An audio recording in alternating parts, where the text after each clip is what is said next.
आप सभी को सालोम प्यार सलाम। मेरे ब्रेन डॉक्टर बिनी जॉन एक बार फिर से आपके समक्ष उपस्थित हूँ बिब्लिकल न्यूमरोलॉजी के एक नए वीडियो में आपका स्वागत करते हुए आज हम फिर से एक नई बात पर चर्चा करेंगे और जो बाइबल से बहुत ही महत्वपूर्ण है और ये जो सब्जेक्ट है बहुत ही गंभीर है और मैंने हमेशा इस सब्जेक्ट को अपने समक्ष रखा और मैं चिंतन मनन करता रहा और बहुत सालों के बाद मुझे इसके विषय में मालूम चला कि इसका रहस्य क्या है और क्या है ना बात हो सकती है।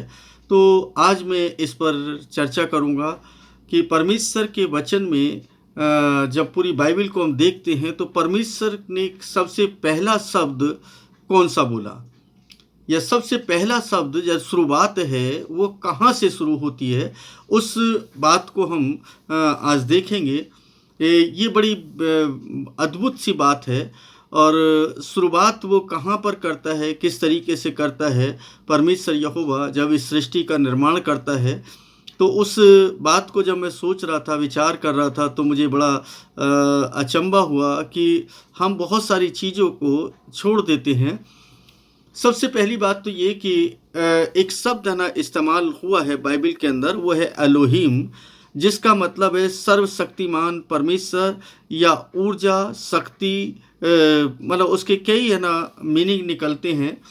तो एक ऐसी ऊर्जा, ऐसी है ना शक्ति जो ऊपर से है, कहीं नीचे से नहीं है। सबसे बड़ी बात तो ये कि परमेश्वर जो है वो अद्भुत रीति से काम करता है और उसने अद्भुत रीति से तमाम सृष्टि को रचा है।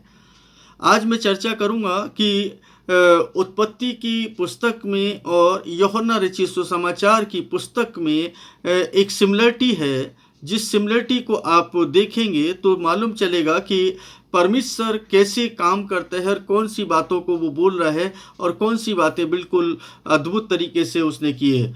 और मैं प्रकाशित वाक्य में भी जाऊंगा ताकि मैं आपको वहाँ पर कुछ बातों को रख सकूं, बता सकूं कि वास्तव में परमेश्वर है कौन और परमेश्वर क्या चाहता है और हमसे क्या उम्मीद करता है। ये बहुत ही गंभीर है, बहुत महत्वपूर्ण है। आइए हम ना बाइबल को शुरू करते हैं। उससे पहले आपसे एक रिक्वेस्ट है कि अगर आपने मेरे चैनल को सब्सक्राइब नहीं किया है तो सब्सक्राइब कर लें ताकि एक अच्छी शिक्षा को आप प्राप्त कर सकें, गूढ़ रहस्यों को आप प्राप्त कर सकें। लाइक भी कर दें, कमेंट कर दें, शेयर कर दें और ताकि आप परमेश्वर के द्वारा आशीषित हो सकें, क्योंकि जब दूसरों को वचन को या गहराई की बातों को पहुंचाएंगे आप तो उसका प्रतिफल आपको अवश्य मिलेगा। परमेश्वर किसी का कर्जदार नहीं रहता है। खैर, हम लोग ना जो चर्चा करने जा रहे हैं आज उत्पत्ति की पुस्तक से करने जा रहे हैं और उत्पत्ति एक से लेकर के हम 3 पद तक पढ़ेंगे और ये 3 पद तक जो है यहाँ पर नंबर्स भी मैं बात करूँगा, नंबर्स भी होंगे। उन नंबर्स के विषय में भी चर्चा करूँगा कि कहाँ पर कौन सा नंबर है, लेकिन नंबर्स पर शायद ना इसमें बहुत ज़्यादा नहीं होगा, लेकिन फिर भी बिना नंबर्स के तो ये चैनल मैं आगे बढ़ा ही नहीं पाता हूँ, क्योंकि मैं हर जगह पर मुझे नंबर्स दिखाई देते हैं बाइबल के अंदर, तो मैं नंबर्स का भी जिक्र करूँगा। यहाँ पर पहले पद में लिखा है, आदि में परमेश्वर ने आकाश और पृथ्वी की सृष्टि की। ये पहला पद है और इस पद पर भी एक दिन चर्चा करूंगा मैं और इसके बहुत गूढ़ रहस्यों को आपके समक्ष रखूंगा। हालांकि बहुत लोगों ने इसको रखा है, लेकिन जो मुझे मालूम है मैं उसको आपके समक्ष रखूंगा। हो सकता है आपने सुना हो या नहीं सुना हो, बहुत सारे लोगों ने नहीं सुना है, इसलिए मैं इस पर एक वीडियो आने वाले टाइम में बना दूंगा। दूसरा पद कहता है, पृथ्वी बेडोल और वीरान थी, अथाह जल की सतह पर अंधियारा था और परमेश्वर का आत्मा जल के ऊपर या सतह पर मंडलाता था। यहाँ पर 2 पद खत्म हो जाते हैं और दोनों पदों के बाद में अभी तक कुछ भी है ना वार्तालाप नहीं है, अभी तक कोई भी है ना चर्चा नहीं हुई है। लेकिन परमेश्वर पहली बार बोलता है और पहली बार ना वो जब बात करता है तो एक शब्द के साथ शुरू करता है। और जानते हो वो पहला शब्द कौन सा है? अगर इस बात को अगर आपको समझ में आएगी तो आप अपने जीवन के अंदर उस को अवश्य है ना ग्रहण करने के लिए तैयार रहेंगे और ग्रहण करके अपने जीवन को वास्तव में एक अच्छे जीवन के रूप में देखने पाएंगे। तीसरा पद कहता है, तब परमेश्वर ने कहा, this is the first time, ये पहली बार है ना परमेश्वर ने बोला है। उजियाला हो और उजियाला हो गया। बहुत ही सिंपल सी बात बोली। वो बहुत लंबी चौड़ी बात नहीं कर रहा है। सृष्टि का निर्माण कर रहा है, पूरे ना इस यूनिवर्स को बना रहा है। वो हमारी गैलेक्सी को उसने बनाया, सब कुछ उसने तैयार किया, सब पहाड़ समुद्र ये सब कुछ बनाया है।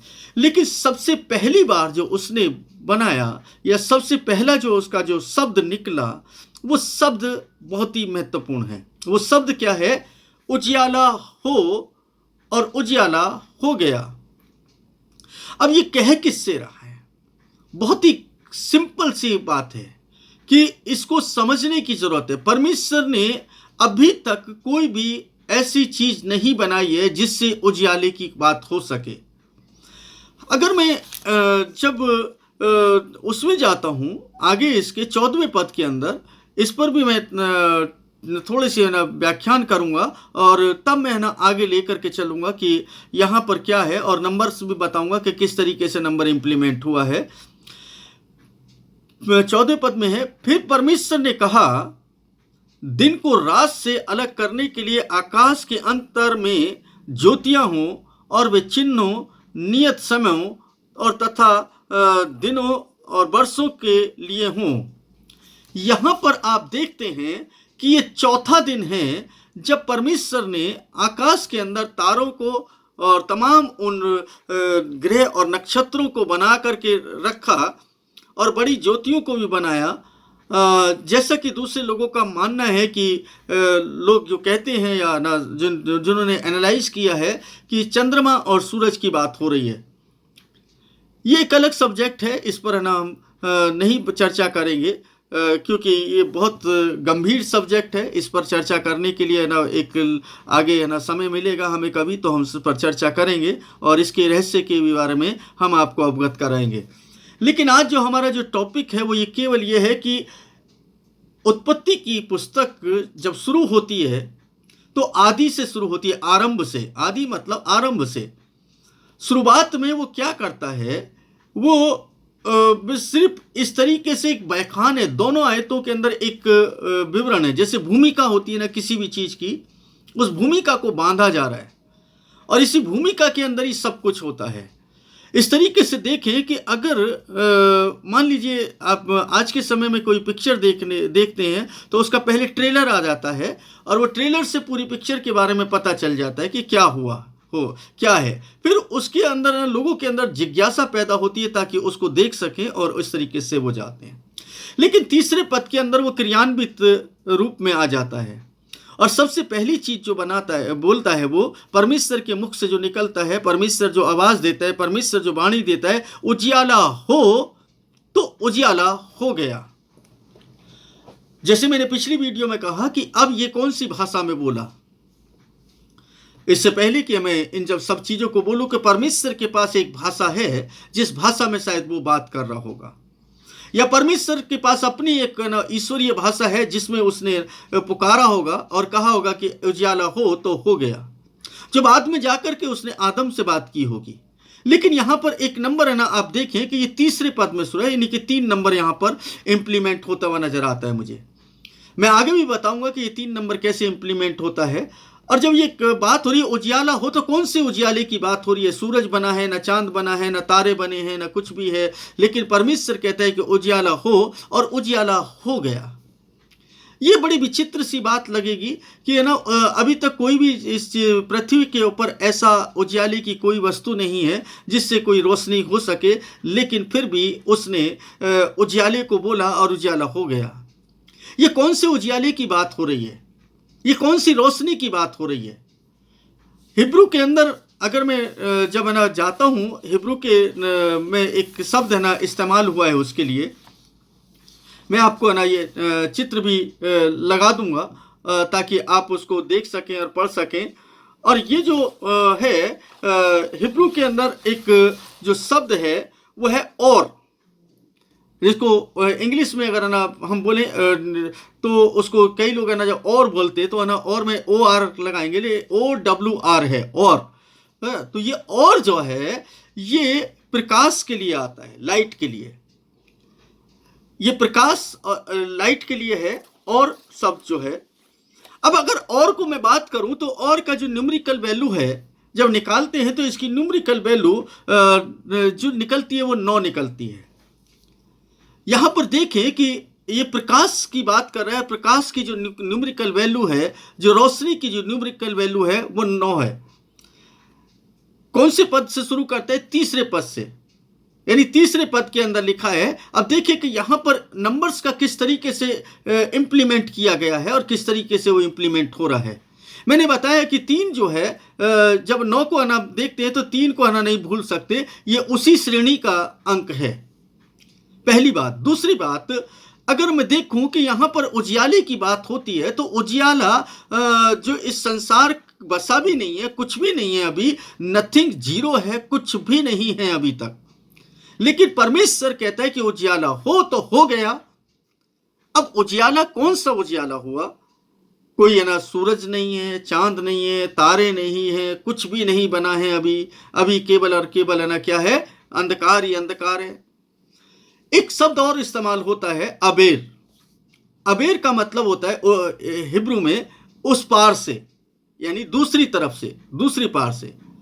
अब ये जो अबेर है, इस शब्द का मैं समझता हूं, जहां तक मैंने समझा है कि इस शब्द का मीनिंग यहां पर ना सही बैठता है कि परमेश्वर उस पार से उजियाले को बुला रहा है, उजियाले को प्रकट कर रहा है। मतलब उजियाले को बुला नहीं रहा बल्कि प्रकट कर रहा है कि ये अंधकार है, अंधकार से ज्योति प्रकट हो।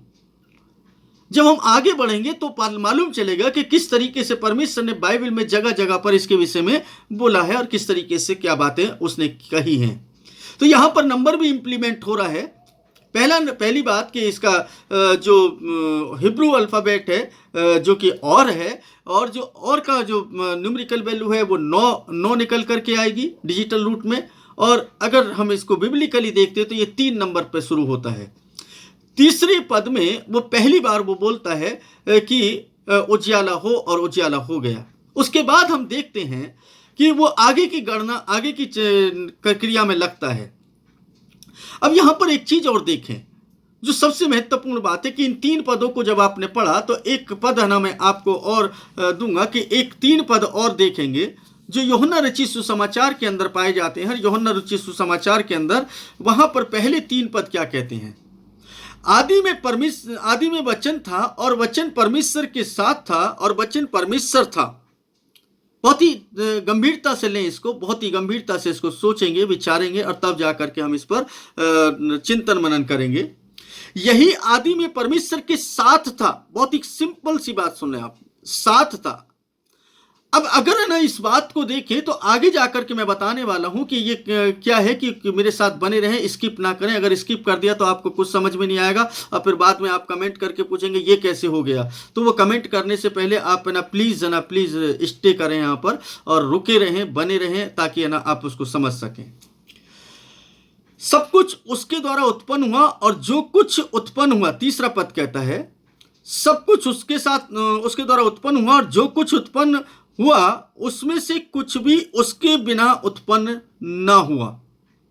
यह बात हो रही है परमेश्वर यहोवा के विषय में, अलोहीम के विषय में। और ये अलोहीम जो है ये एक सामर्थ है, शक्ति है और ऊर्जा है। ये एक रोशनी है जो हमें प्रज्वलित करती है, जो हमारे अंदर सब कुछ पैदा करती है, सृष्टि के अंदर पैदा करती है।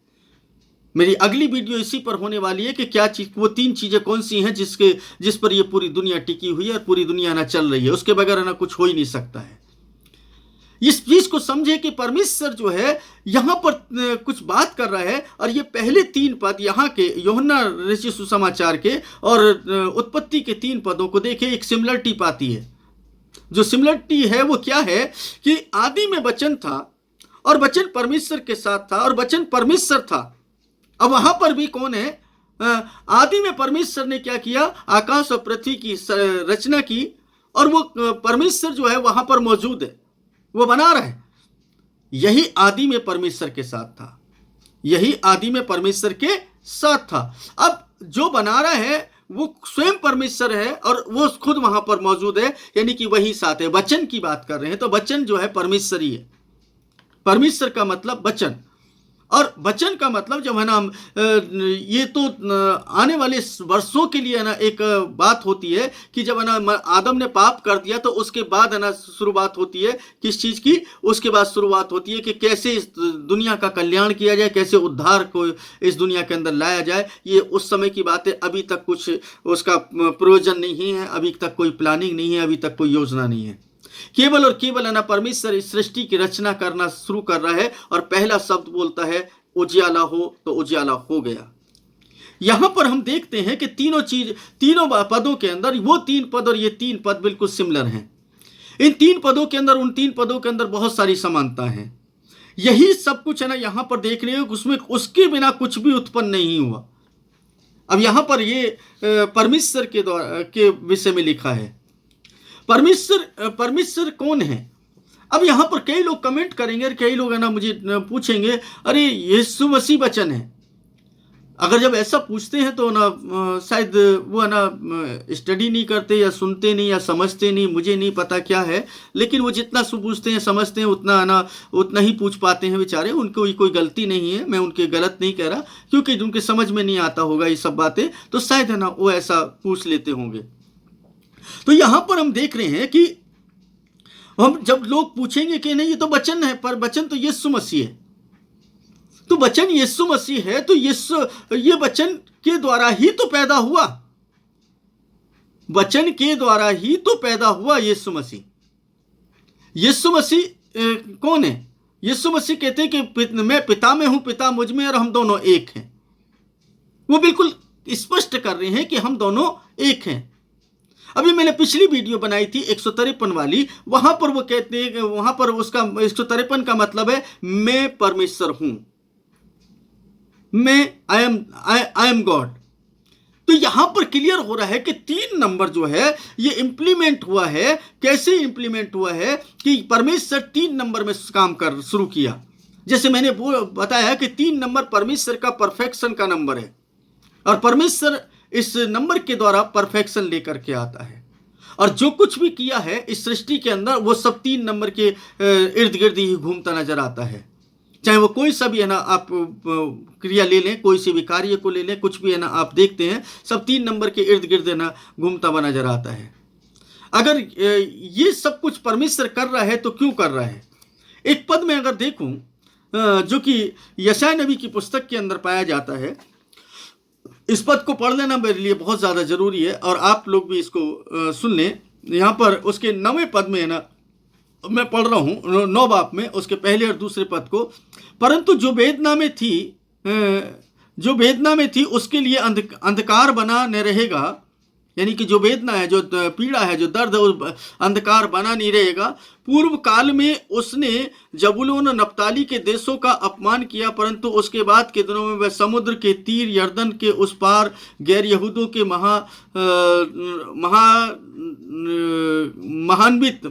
महिमान्वित करेगा, गलील को महिमान्वित करेगा। अंधकार में चलने वालों ने महान ज्योति देखी, अंधकारपूर्ण देश में रहने वालों पर प्रकाश चमका। अब प्रकाश जो है चमकने की चीज है, देख तो प्रकाश जो दिखाई दिया, अब सूर्य का प्रकाश नहीं है, ये किसी दूसरे प्रकाश की बात कर रहा है। अब मैं यहां पर ना और जब आगे बताऊंगा तो ये और है ना कौन से प्रकाश की बात कर रहा है उसको भी आप समझ लेंगे। यूहन्ना 8 को भी देख लेता हूं मैं, एक पद है ना वहां पर जो है ना यूहन्ना 8 उसके 12 पद के अंदर यीशु मसीह क्या कहते हैं। यीशु मसीह कहते हैं, यीशु ने फिर लोगों से कहा, जगत की ज्योति मैं हूं, जो मेरे पीछे हो लेगा वह अंधकार में न चलेगा वरन जीवन की ज्योति पाएगा। अब वहां पर देखिए कि वो कहते हैं कि इसको अगर मैं अपने तरीके से बयान करूं एक आम नागरिक के जैसे, तो मैं कहूंगा कि वचन परमेश्वर के साथ था, और वचन कौन है? ज्योति है, और ज्योति कौन है? यीशु मसीह है। तो मैं इसको इस तरीके से बयान कर सकता हूं कि वो परमेश्वर के साथ था, उसी ज्योति से वो प्रकाश हुआ, यानी उसी ज्योति से प्रकाश हुआ जो ज्योति है, और वो ज्योति कौन है? यीशु मसीह। वो कहते हैं कि जगत की ज्योति मैं हूं।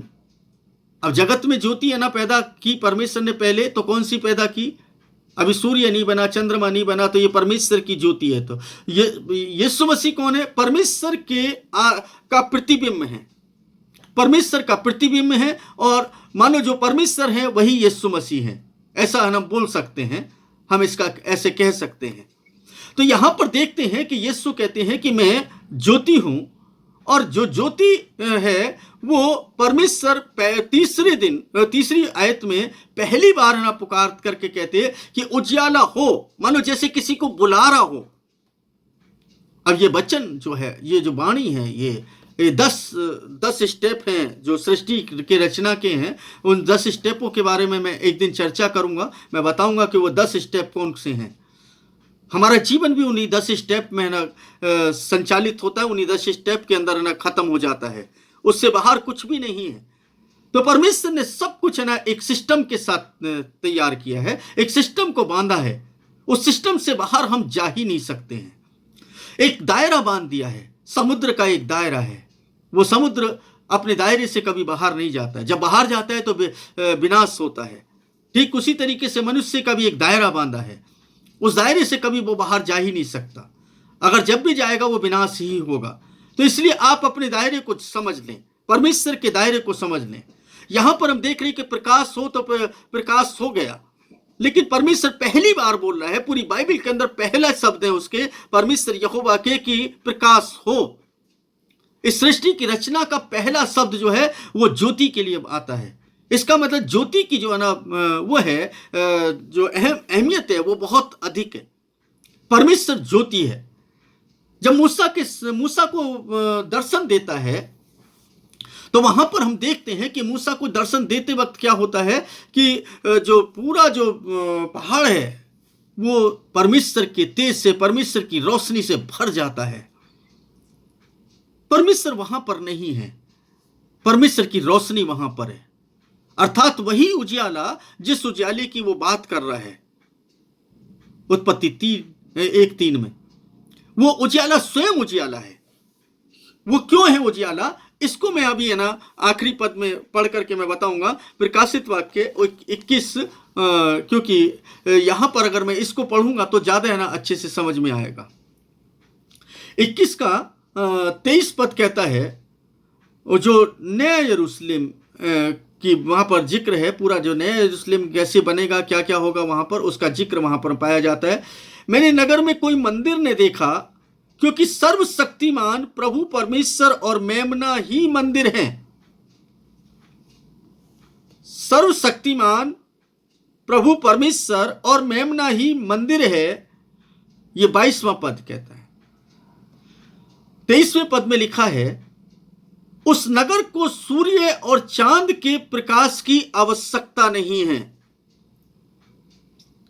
उस नगर को सूर्य और चांद के प्रकाश की आवश्यकता नहीं है, क्योंकि परमेश्वर की महिमा ने उसे आलोकित किया है और मेमना उसका दीपक है।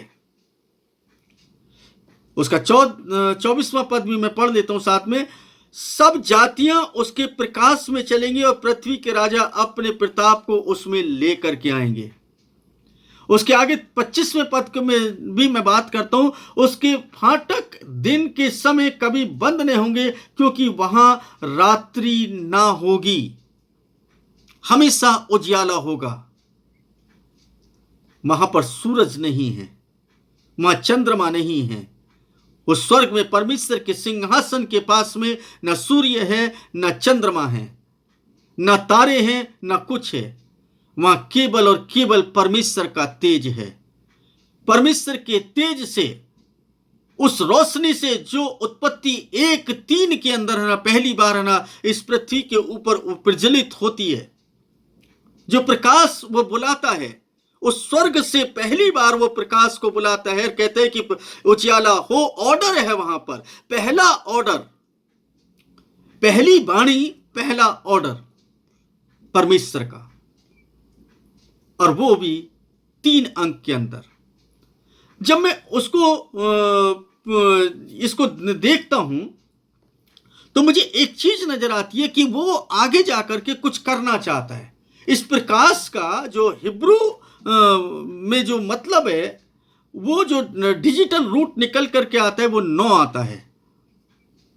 और इस दुनिया के अंदर बिना इन अंकों के हम कोई गणना नहीं कर सकते, परमेश्वर के वर्षों की गणना नहीं कर सकते, इन चांद तारों की गणना नहीं कर सकते, हम किसी की आयु की गणना नहीं कर सकते, हम अपने घर के नंबर को नहीं काउंट कर सकते। हमारे आधार कार्ड, हमारे पैन कार्ड, हमारे राशन कार्ड, हमारा बैंक अकाउंट, हमारे बच्चे की जन्म तारीख, हमारे दादा परदादाओं की मृत्यु की तारीख, ये बिना अंकों के नहीं हो सकती। तो इस रोशनी के द्वारा परमेश्वर पहली बार जब बोलता है तो यहीं पर वो अंकों का एक मिश्रण दे देता है कि इस शब्द के अंदर जो अंक बनता है इसका, वो बनता है 9, और 9 से ज्यादा कोई संख्या है नहीं। सब कुछ 9 तक ही समाप्त हो जाता है। 0 से शुरू हो रहा है और 9 में समाप्त होता है।